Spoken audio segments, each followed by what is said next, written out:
This is the Trading Psychology Podcast, and this is VP, creator of No Nonsense Forex and author of the book No Nonsense Forex Trading Psychology. And with me, as always, is Rob Reinhold. Hey everybody, this is Rob Reinhold. I am the risk manager at Maverick Currencies, where I oversee hundreds of traders and watch their trades every single day. And today's episode is sponsored by something that I'm not very familiar with, but something that Rob is quite familiar with. Rob, tell us who we have this week. Well, this week we are sponsored by TraderPersonalityTest.com. Now, this is a website that Maverick Trading and Maverick Currencies have been working on for years and years. And what we wanted to do is we wanted to develop a test specifically for traders. Now, it is based upon the Myers-Briggs personality assessments, but we wanted to make it about trading for traders. So if you go to TraderPersonalityTest.com, you can do a free test there.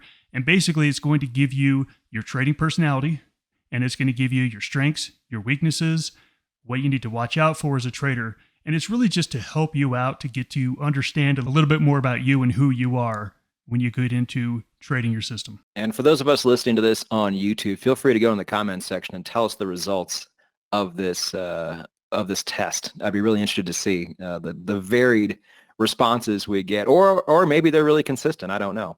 But that's cool. Now, moving on. Wait, VP, it is a pass-fail test, just so they know. So if you failed it, then you have no personality. That I didn't know. Okay. Well, let me know if you pass or if you fail, and be honest. I guess from here, moving on into episode 2. So we are on to episode 2. And full disclosure, Rob and I have a shared Google sheet where we put down all of our show ideas and we kind of put them in order. Now, some of these ideas are from me and some of these ideas are from him. But this is really good because a lot of my ideas is stuff you've already heard before. You know, a lot of Rob's are not. This is going to be brand new stuff. So I'm pretty excited to bring this one to you because this is definitely his. This episode is going to be on overall habits. Something I don't really cover, but something Rob does. Rob, I will let you take the wheel on this one, and you take this any direction you want to, and I will just sit in the passenger seat and do what I need to do. Well, I definitely want you here to ask a couple of questions for you, because in the last episode, I talked about the concept of the illusion of free will. If you want more information, dive down a rabbit hole, go into episode 1. We give you a couple of articles so you can start your process. It's basically the concept that we write programs in our brain and we don't actually think about doing them. We just run the programs and do them. And I give you an example of a hot stove. You know, once you touch a hot stove once, your brain writes a program that, okay, hot stoves are dangerous. Be careful around them. You don't have to consciously think about it the next time you're around a hot stove. So we do the same thing in trading. There are some things that we do in trading that we don't even think about. I want to ask you a couple of questions, Patrick. And just to see how you started out in trading. When did you start trading? Trading Forex, probably, I could be about 6 months off either way on this, but I want to say fall of 2009. Okay. And when you found yourself trading, did you find yourself making the same mistakes? Looking back on it, yes. At the time, I really had no idea what mistakes I was making. You know, I had an indicator that was a reversal indicator. And anybody who's used those, I mean, you know, if it fails, you just kind of sit there and wait for it to come back your way. And so that's all I would do. And when I'm doing air quotes, back tested it just by using my eyeballs, not using anything, disciplined, it worked all the time. So I'm like, well, it's just a matter of time before it works again. So I would just take really bad losses and just jump right on the horse and keep doing it because I felt like it was just a matter of time before I started winning a lot. Okay, so you found yourself making those same mistakes, especially in position management. Did you get mad at yourself at all when you made those mistakes? No, I wasn't thrilled that I was losing, but like I said, this indicator was so good, and it's just a matter of just keeping at it. You know, if you lose, okay, well, the losses are out of the way. The wins are bound to come. So I just kept on with that. I had no position discipline. I didn't really understand how one pair was, more volatile than the other. I actually got excited that certain pairs were more volatile, and those are typically the ones I went to because, you can make more money there, right? Of course. That was my scrambled approach to trading. That's actually fairly healthy because most traders that I've talked to that continue to make the same mistake, they just beat themselves up about it. And they beat themselves up and be like, hey, just be more disciplined. And then they find themselves just making the same mistake over and over again. But let me ask you this last question. Looking back, it's been, over a decade of time. Looking back at that point, were you even capable of following a system and being disciplined? Back then, I would say no, because I was too excited. I learned Forex really easily, which is weird. I don't learn a lot of things very easily. And I really felt like I could absolutely just get out there and murder the markets. And so that's what I did. I just kind of jumped in head first. Didn't do a lot of prep work. I think if you would have given me a system, I'd have been like, I don't need that. I already have, this sweet reversal indicator, and it's going to take me to freedom. We're all the poster children of the Dunning-Kruger effect. If you don't know about the Dunning-Kruger effect, it's one of my favorite things. It's when you know nothing, you don't have any expectations of how smart you are. The second you start to learn a little bit, your confidence is actually the highest it's ever going to be with the smallest amount of information. And then it dips down to where you actually start to work at it, get competent, and then you go back up to where you actually are successful at it. We all start with the Dunning-Kruger effect. I remember after just reading a couple books, I was absolutely convinced that I was going to kill it. But I would go out into the market and just make the same mistakes. And I didn't even understand why. And I just beat myself up. And I told myself, you idiot, be more disciplined. You know not to do that. You've made that mistake 5 times before. Don't make it a 6th time. Sure enough, I make it a 6th time.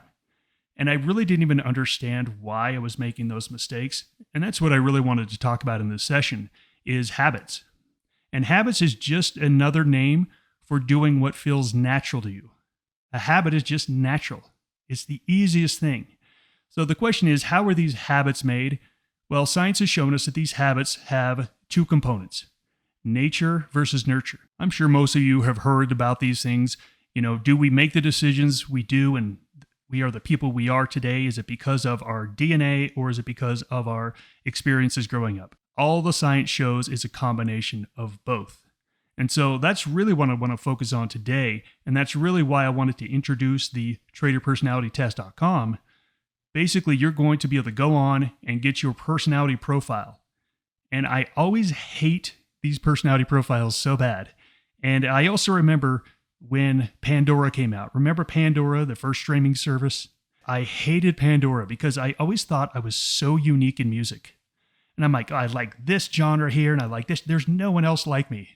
And then all of a sudden Pandora's like, well, if you like these, you'll like this. I'm like, oh, that's good. That's really good. And there's like, well, then you'll like this too. And after about 10 songs, like every one fantastic, I realized I'm not unique at all. I'm an algorithm. I'm in the bucket of 100,000 other people that like the same thing. Patrick, do you find in your comments that a lot of the traders are simply repeating the same mistakes as all the other traders?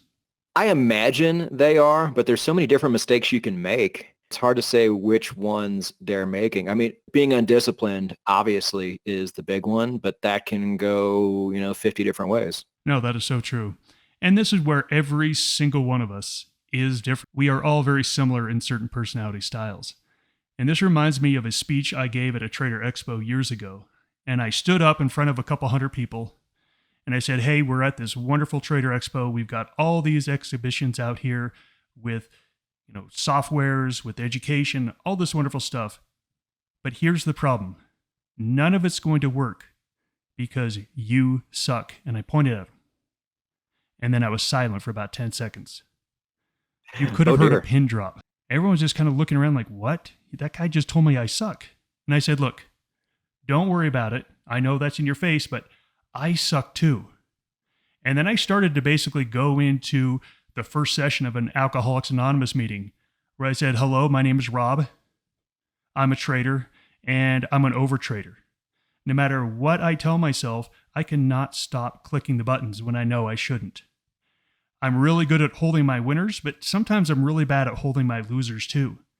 And I can follow my system about 9 out of 10 times, but at 1 out of 10 time, something just gets me.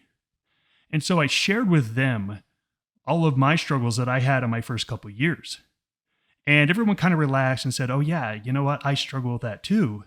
And then we really talked about how to overcome this. Patrick, share with us your AA meeting. What is it about you as a trader in the first couple of years that you would share with people?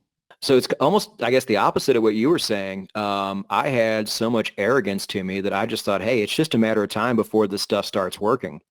And then I would drain one account and I'd be like, all right, well, I guess the answer is just to throw more money at this, just start the whole process over again. It really took a while for me to like self-examine and say, hey, maybe you're not doing this right. That's never been my real approach. You kind of talk about that whole nature versus nurture thing. I was always the smart kid growing up. I had this big, bright future. So, and that was my identity, right? So that was, I wasn't the most athletic kid. I was, I was kind of an average athlete. I wasn't really the funny kid, wasn't the best looking in class. So I had to have some kind of identity, and that was always it. And that carried with me, for a long time. So I always thought, and I didn't realize how untrue this was until later in life, that I was almost kind of like the chosen one. Like if I'm good at something, I am really, really good at it. And this came from me like winning every spelling bee and every geography bee and every like little math flashcard game, to the point where they stopped letting me play because it wasn't fun for the other kids anymore. This is just what I had been programmed to think about myself, like overly high self-esteem, way too much. Those were my mistakes, is not even realizing that I was making dumb, bone-headed mistakes, and that I really need to kind of go back and start at zero again and do things right. But there wasn't anybody out there telling you how to do things right. So I had to figure that part out on my own too. So that's why it took so long to get even remotely profitable at trading. I was already getting in my own way so much. I wasn't even at the starting line yet. I was like a few miles back from the starting line, now that I look back on it. That's an awesome story. And it just brings out to me just how interconnected everything is. And you talked about your identity you had of yourself. You were the smart one. And so when you lost money, you just had to be smarter. You just had to try harder. It wasn't until you finally were humbled enough to where you realize, oh, wait, I actually need to go back and start from the ground floor. And that's really what we all have to do. Look, I don't care if you are top of your class in spelling, top of your class in athletics, whatever it is. Everyone in trading starts at the bottom. We have a saying at Maverick Currencies that traders aren't born, traders are forged. And what that means is that when you forge something, it goes through heat, it goes through pressure, and it comes out harder than it was before. That is the process of trading. And we all have to be stripped of all of our pride, all of our ego, all the things we think about ourselves, to really go ahead and start off at the ground floor. And that's really what this episode is about, is becoming self-aware. Because if you keep making the same mistakes, understand you are making them because either that's your personality. So let me give you an example of this personality. I am an ENTP. Now, I'm not going to get through all those right now, but E stands for extrovert. I am a strong extrovert. Extrovert means I like stimulus. I hate to be bored. I hate to be bored. And so as a trader, when I'm sitting there and I don't have a trade on, I'm bored. So what do I do to change that? I click a button. And now all of a sudden I have stimulus. I'm happy. I'm feeling things. Everything's great. That is really negative. Now, I didn't even understand that about myself, and I couldn't get myself to stop clicking buttons. So I had to take some radical measures to actually stop clicking buttons. I had to give my security card to my wife and say, do not give this to me. No matter what I say, don't give it to me, because I had to log in with the security card to get into my account.